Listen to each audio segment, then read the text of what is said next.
जय हिंद साथियों। आज हमारा हिंदी का प्रैक्टिस सेट नंबर 11 है। अगर इस प्रैक्टिस सेट की बात करें तो हमने बताया था कि ये जो प्रैक्टिस सेट है यूपीएसआई 2017 का है, ठीक है। अगर एग्जाम डेट की बात करें तो 19/12/2017 के शिफ्ट थर्ड का पेपर है, राइट। चलिए आते हैं अपने क्वेश्चन नंबर पहले की तरफ। कह रहा है छाया है माथे पर आशीर्वाद सा, पंक्ति में अलंकार बता दीजिए। तो साथी जो सा से सरिस जो होता है ना, ये किसका रूट वर्ड होता है? ये उपमा अलंकार का होता है, ठीक है। तो पहले क्वेश्चन का ऑप्शन नंबर कौन सा सही हुआ? ऑप्शन नंबर सी सही है ना। चलिए आते हैं क्वेश्चन नंबर 2 की तरफ। कह रहा है क्वेश्चन नंबर 2 कि छोटा खाली स्थान जितना अक्खड़ है बड़ा भाई उतना ही खाली स्थान, ठीक है। दिए गए विकल्पों में से कौन सा विकल्प है सही है, इसको इसमें भरना है, ठीक है। इसमें साथियों कि छोटा भाई जितना अक्खड़ है बड़ा भाई उतना ही क्या है? भद्र है, ठीक है। यानी ऑप्शन नंबर सी हमारा बिल्कुल सही हुआ। चलिए क्वेश्चन नंबर 3 की तरफ चलते हैं। क्वेश्चन नंबर 3 क्या कह रहा है कि निम्न वाक्यों में एक वाक्य व्याकरण की दृष्टि से शुद्ध नहीं है। शुद्ध नहीं है मतलब अशुद्ध होगा, उसको पहचानना है। हमारे जीवन में सोच विचार का बहुत महत्व होता है। हमारे जीवन में सोच विचार का बहुत महत्व होता है, ये भी शुद्ध नहीं है मतलब अशुद्ध, ये तो सही है साथियों, ठीक है। मन बंदर की भांति होता है, सदैव एक स्थान से दूसरे स्थान पर छलांग लगाता है, ये भी सही है। आप फल आहार से अपनी आंतें साफ कर सकते हैं, ये अशुद्ध है, ठीक है। बाकी एकता का किला सबसे सुरक्षित होता है, ये भी सही है, ठीक है। यानी ऑप्शन नंबर सी क्या है हमारा, इसका आंसर हो गया ना। क्वेश्चन नंबर 4 की तरफ बात करते हैं। कह रहा है गौ से का सामान्य बहुवचन दिए गए विकल्पों में से कौन सा है, ठीक है। गौ से का हमें बहुवचन बनाना है, तो इसका होगा साथियों गौओं से, ठीक है। गवाओं से तो नहीं होता है, गायों से भी नहीं होगा, गौ से भी नहीं होगा, जब होगा तो गौओं से होगा, ठीक है। ऑप्शन नंबर डी सही है। क्वेश्चन नंबर 5 की बात करते हैं। कह रहा है गंगा क्यों टेढ़ी चलती हो, दुष्टों को शिव कर देती हो, इस वाक्य में कौन सा अलंकार है? तो इसमें साथियों ब्याज स्तुति अलंकार है, ठीक है। कौन सा है? ब्याज स्तुति अलंकार। कैसे? प्रस्तुत पंक्ति में ब्याज स्तुति अलंकार का प्रयुक्त हुआ है जहाँ काव्य में निंदा के बहाने प्रशंसा की जाए, ठीक है। निंदा के बहाने क्या की जाती है? प्रशंसा की जाए, वहाँ ब्याज स्तुति अलंकार होता है। यहाँ गंगा के निंदा के बहाने उसके त्राण करने के गुणों की प्रशंसा की जा रही है, राइट। तो क्वेश्चन नंबर 5 का ऑप्शन नंबर बी हमारा क्या है? सही है। आइए क्वेश्चन नंबर 6 की तरफ चलते हैं। क्वेश्चन नंबर 6 कह रहा है कि दिए गए विकल्पों में से मंतव्य का समानार्थी शब्द बता दीजिए।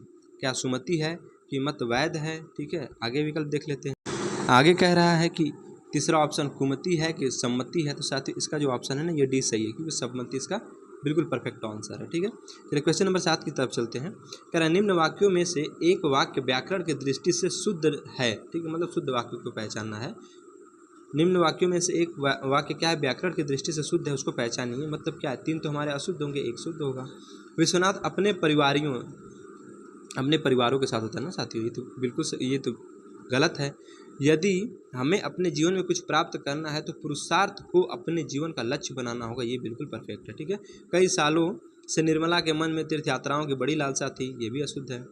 गर्मी की उमस होने के बाद वर्षा शुरू होने को हुई, ये भी गलत है। यानी इसका जो है ऑप्शन नंबर बी हमारा बिल्कुल सही है, ठीक है। क्वेश्चन नंबर 7 का ऑप्शन नंबर बी सही है ना। चलिए क्वेश्चन नंबर 8 की तरफ चलते हैं। क्वेश्चन नंबर 8 क्या कह रहा है कि निम्न वाक्य में त्रुटि का चयन करें। जीवन और मरण विधाता के हाथों में है। तो साथियों इसमें क्या है? मरण तो होता नहीं है, शब्द मरण होता है, ठीक है। यानी ऑप्शन नंबर क्या है हमारा? सी सही है ना। जीवन और मरण नहीं होता है साथियों, जीवन और मरण होता है, मतलब जीवन और मरण विधाता के हाथों में है, ठीक है। तो क्वेश्चन नंबर 8 का ऑप्शन नंबर सी सही है। चलिए हम क्वेश्चन नंबर 9 की तरफ चलते हैं। कह रहा है हिंदी न फारसी लाल जी की क्या खाली स्थान सही विकल्प का इसमें चयन करना है, कौन सा आएगा? इसमें साथियों आएगा बनारसी। हिंदी न फारसी लाल जी की बनारसी, ठीक है। क्वेश्चन नंबर 9 का ऑप्शन नंबर सी सही है।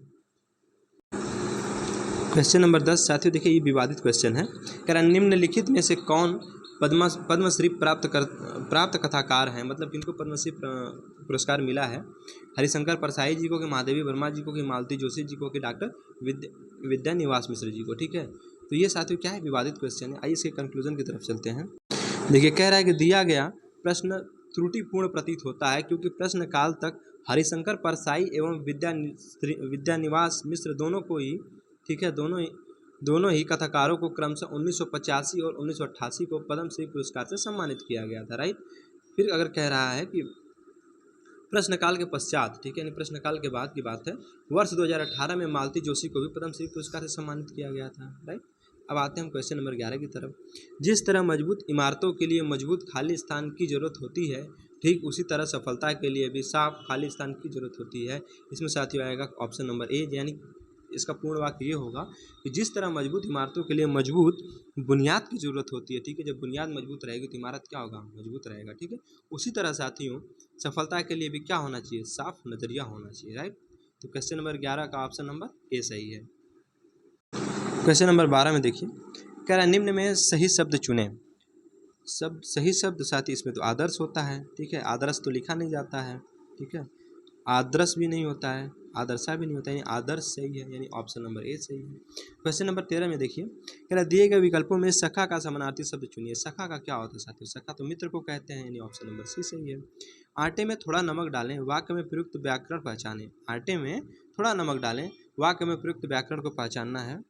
इसमें कह रहा है साथियों संकेतवाचक है कि पूर्ण संख्यावाचक है कि प्रतीक बोधक है, ठीक है, कि अनिश्चित परिमाणवाचक है। तो संकेतवाचक तो नहीं है, पूर्ण संख्या की भी बात नहीं की गई है और प्रत्येक की बात नहीं की गई। इसमें मतलब अनिश्चित परिमाणवाचक है। मतलब क्या इसमें कह रहा है कि आटे में थोड़ा नमक डालें, अनिश्चित परिमाण का बोध है ना साथियों। पहली बात तो आटा है, ठीक है, आटा को हम क्या करते हैं, माप तौल के लाते हैं, ठीक है। उसके बाद तो परिमाण में आ गया। उसके बाद कह रहा थोड़ा नमक, थोड़ा का मतलब क्या है, अनिश्चितता का बोध हो रहा है यहाँ पे, तो अनिश्चित परिमाणवाचक यहाँ पे है, ठीक है। तो ऑप्शन नंबर हमारा डी कौन सा है, बिल्कुल सही है ना। क्वेश्चन नंबर 15 की तरफ चलते हैं। कह रहा है चादर का बहुवचन दिए गए विकल्पों में से कौन सा विकल्प दर्शाता है। मतलब चादर का बहुवचन बताना है। चादर का चादर तो नहीं होता है, ठीक है।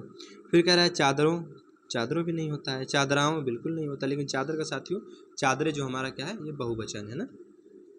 क्वेश्चन नंबर 16 को देखिए, कह रहा है अप उपसर्ग के लिए विकल्पों में से किसके साथ प्रयुक्त हो सकता है। अप देखिए, अपजय नहीं होता है, अपराम भी नहीं होगा, हाँ अपमान हो जाएगा साथियों। जिससे मान जो हमारा मूल शब्द है, इसमें अगर अप उपसर्ग जोड़ देते तो बन जाएगा हमारा अपमान, ठीक है। तो ये हमारा बिल्कुल परफेक्ट है, ऑप्शन नंबर सी सही है, ठीक है।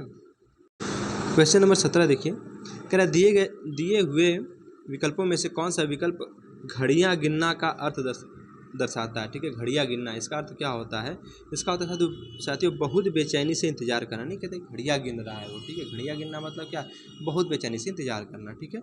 इन 17 का ऑप्शन नंबर ए सही है। चलिए हम बात करते हैं क्वेश्चन नंबर 18 की। इसमें क्या बताना है साथियों कि दिए गए विकल्पों में से कौन सा विकल्प क्रूर का विलोम शब्द दर्शाता है। तो क्रूर का साथियों विलोम क्या होगा, क्रूर का दयालु होता है, वो दयालु है, इसका ठीक विपरीत क्रूर हो जाता है, ठीक है। तो क्रूर का क्या होगा, दयालु हो जाएगा। कुछ और विलोम शब्द दिए गए हैं, देख लीजिए उसके बारे में। सबल का साथियों निर्बल होता है और अच्छा का बुरा होता है, ठीक है।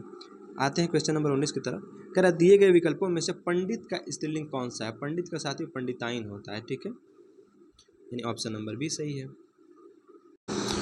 क्वेश्चन नंबर 20 में क्या पूछ रहा है, इसमें आपको साथियों काल पहचानना है। कह रहा है मैंने आम खा लिया है, ठीक है, मैंने आम खा लिया है। इसमें बता दीजिए कौन सा काल है। अपूर्ण भूतकाल, साथियों अपूर्ण की तो बातें नहीं हो रही है। हेतु मत भूतकाल, इसमें क्या होता है साथियों कि एक उपवाक्य दूसरे उपवाक्य पे आश्रित होता है, तो इसमें ऐसा भी नहीं है। पूर्ण भूतकाल नहीं, पूर्ण भूतकाल भी नहीं। कह रहा है मैंने आम खा लिया है, इसमें साथियों आसन्न भूतकाल है, ठीक है। कह रहा प्रस्तुत वाक्य में आसन्न भूतकाल प्रयुक्त हुआ है। निकट भूत, ठीक है, निकट भूत में कार्य व्यापार की पूर्णता का बोध कराने वाले क्रिया के रूपांतर को आसन्न भूतकाल कहते हैं। यहाँ आम थोड़ी देर पहले ही खाया गया है, अतः वाक्य में क्या है, आसन्न भूतकाल प्रमाणित होता है, ठीक है। तो 20 का क्या है, ऑप्शन नंबर सी सही है। देखिए क्वेश्चन नंबर 19 की बात करते हैं, सॉरी क्वेश्चन नंबर 21। कह रहा दिए गए विकल्पों में से मनोहर का समानार्थी शब्द बता दीजिए। मनोहर का दिलचस्प होता है कि दास्ता होता है कि रोचक होता है कि सुहावना।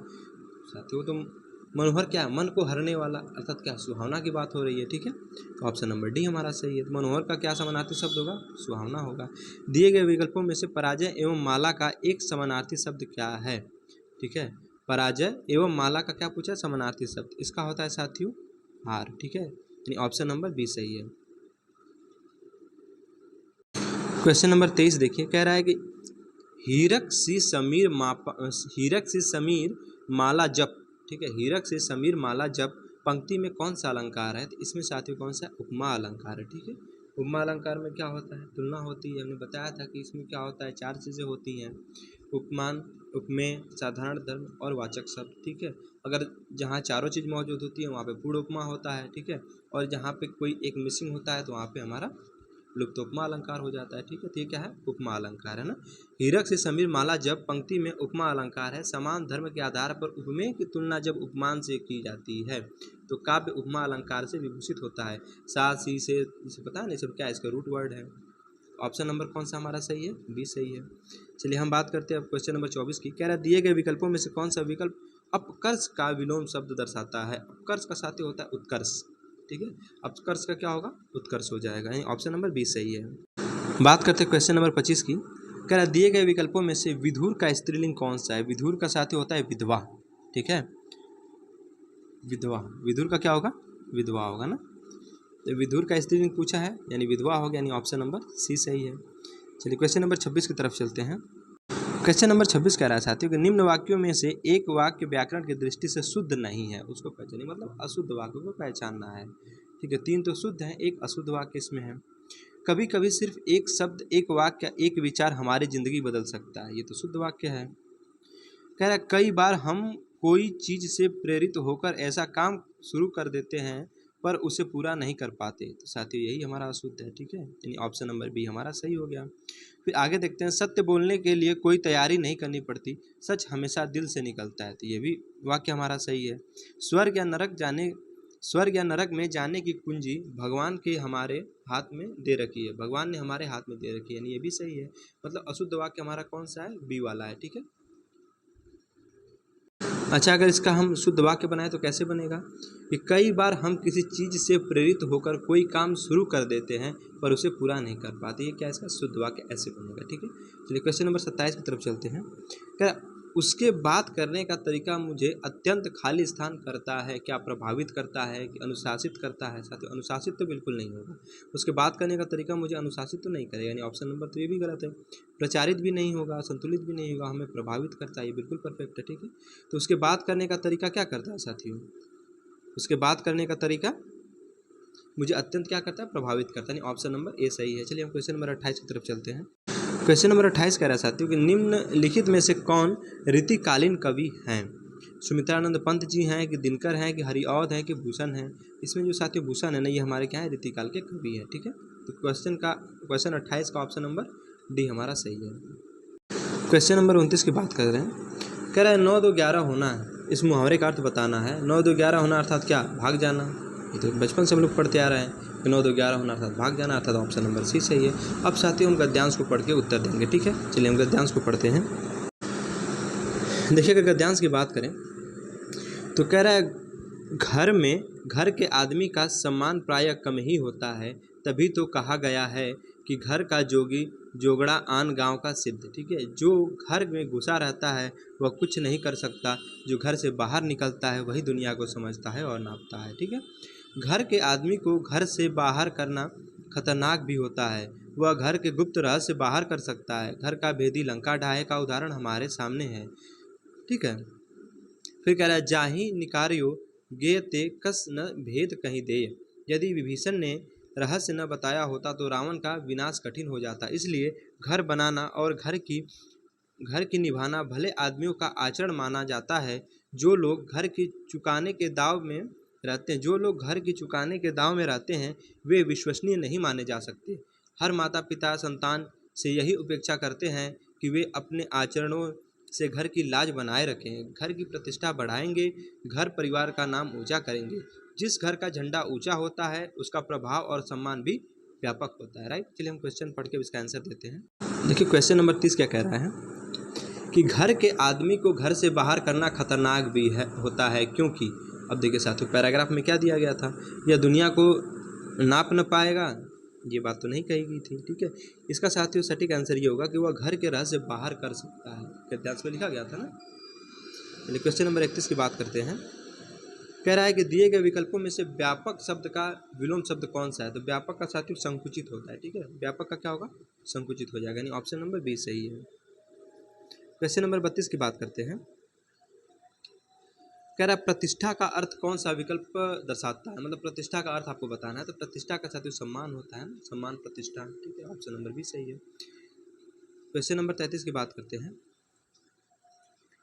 कह रहा है धरती ने खिलाए हैं धरती ने खिलाए हैं ज्वलंत लाल लाल, पंक्ति में प्रयुक्त अलंकार बता दिए। इसमें साथ ही क्या है, पुनरुक्ति प्रकाश अलंकार है ना। प्रस्तुत काव्य में, ठीक है, प्रस्तुत काव्य पंक्ति में पुनरुक्ति प्रकाश अलंकार प्रयुक्त हुआ है, इसे विप्सा अलंकार के नाम से भी जाना जाता है। ठीक है, इसका अन्य नाम क्या है, विप्सा अलंकार। मनोभावों को प्रकट करने के लिए शब्दों का दोहराव या पुनरावृत्ति क्या कहलाता है, पुनरुक्ति अलंकार कहलाता है। राइट, यानी ऑप्शन नंबर कौन सा सही हुआ, ऑप्शन नंबर ए सही है। क्वेश्चन नंबर 34 की बात करते हैं। क्वेश्चन नंबर 34 कह रहा है साथियों कि साहित्य अकादमी पुरस्कार प्राप्त निराला की साहित्य साधना किसकी कृति है ना। साहित्य अकादमी पुरस्कार प्राप्त निराला की साहित्य साधना, ठीक है, किसकी कृति है, रामविलास शर्मा जी की है कि मानवर सिंह जी की है कि हजारी प्रसाद द्विवेदी जी की है कि भवानी प्रसाद मिश्र जी की है। ठीक है, इसका साथ ही ऑप्शन नंबर ए सही होगा। देखिए कह रहा है साहित्य अकादमी प्राप्त निराला की साहित्य साधना रामविलास शर्मा की कृति है। ठीक है, रामविलास शर्मा हिंदी साहित्य के प्रगतिवादी समीक्षा के जनक माने जाते हैं। राइट, क्वेश्चन नंबर 35 देखिए, कह रहा है रीति का बहुवचन दिए गए विकल्पों में से कौन से, अर्थात रीति का बहुवचन पूछा है तो रीति का साथ क्या होता है, रीतियाँ होता है। ठीक है, देखिए तपे बड़ी की मात्रा तो नहीं होता है रीति पे, ठीक है, छोटी की मात्रा होगा, रीति भी नहीं होगा। ठीक है, रीतियाँ, इसमें र पे छोटी की मात्रा दे दिया है, लेकिन साथ ही रीति में क्या होगा ना कि र पर बड़ी की मात्रा हो जाती है और तब पर छोटी की मात्रा हो जाती है। ठीक है, तो रीति का क्या होगा, रीति, यानी ऑप्शन नंबर डी हमारा क्या है, बिल्कुल परफेक्ट है ना। चलिए क्वेश्चन नंबर 36 की तरफ चलते हैं। क्वेश्चन नंबर 36 कह रहा है कि निम्नलिखित में से तुलसीदास जी की रचना कौन सी है, विनय पत्रिका है कि कवि रत्नाकर है कि साहित्य लहरी है कि काशी है। तो देखिए साथियों जो विनय पत्रिका है ना, ये तुलसीदास की रचना है ना। विनय पत्रिका तुलसीदास की रचना है, साहित्य लहरी सूरदास की रचना है। जो साहित्य लहरी किसकी है, सूरदास की है। ठीक है, रूट वर्ड बताया था ना, स से साहित्य लहरी और स से सूरदास, एक रूट वर्ड है ये याद करने के लिए। ठीक है, तथा कवित रत्नाकर जो कि सोनापति की रचना है, किसकी है, सॉरी, कवित रचनाकर सेनापति की रचना है ना। इसका ऑप्शन नंबर कौन सा सही है, ऑप्शन नंबर ए सही है। क्वेश्चन नंबर 37 की बात करते हैं। कर मैं छुपाना जानता तो खालिस्तान मुझे खालिस्तान समझता, इस बताइए क्या आएगा इसमें सही विकल्प। मैं छुपाना जानता तो जग मुझे साधु समझता। ठीक है, यानी ऑप्शन नंबर सी सही है ना। क्वेश्चन नंबर 38 देखिए, कह रहा प्रश्न करके परेशान करना कौन सा विकल्प इसके लिए उचित मुहावरा है।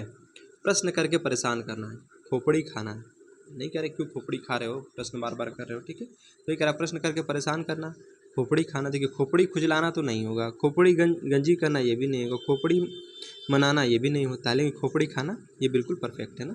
क्वेश्चन नंबर 39 की बात करते हैं। तो कह रहा अनुशासन सफलता की खालिस्तान है, क्या है, कुंजी है। ये तो हम लोग बचपन से ही पढ़ते आ रहे हैं कि अनुशासन क्या है, सफलता की कुंजी है, अर्थात 39 का ऑप्शन नंबर सी सही है। क्वेश्चन नंबर 40 देखिए, कह रहा बैताल पचीसी किस विशेषण का उदाहरण है। अपूर्ण संख्यावाचक है, पूर्ण संख्यावाचक है, क्रमवाचक है कि समुदायवाचक है। साथियों देखिए पहली बात की संख्या की तो बात नहीं की गई, बैताल पचीसी की बात कर रहा है। ठीक है, अगर 25 कहता है तो मान लेते संख्या की बात कर रहा है, लेकिन 25 कह रहा है तो अपूर्ण संख्यावाचक तो नहीं है, क्रमवाचक भी नहीं है, पूर्ण संख्यावाचक तो बिल्कुल नहीं, लेकिन समुदायवाचक। ठीक है साथियों, क्या है बैताल पचीसी मतलब क्या, एक समुदाय को प्रदर्शित कर रहा है। ठीक है, तो बैताल पचीसी में कौन सा है, समुदायवाचक विशेषण है। राइट।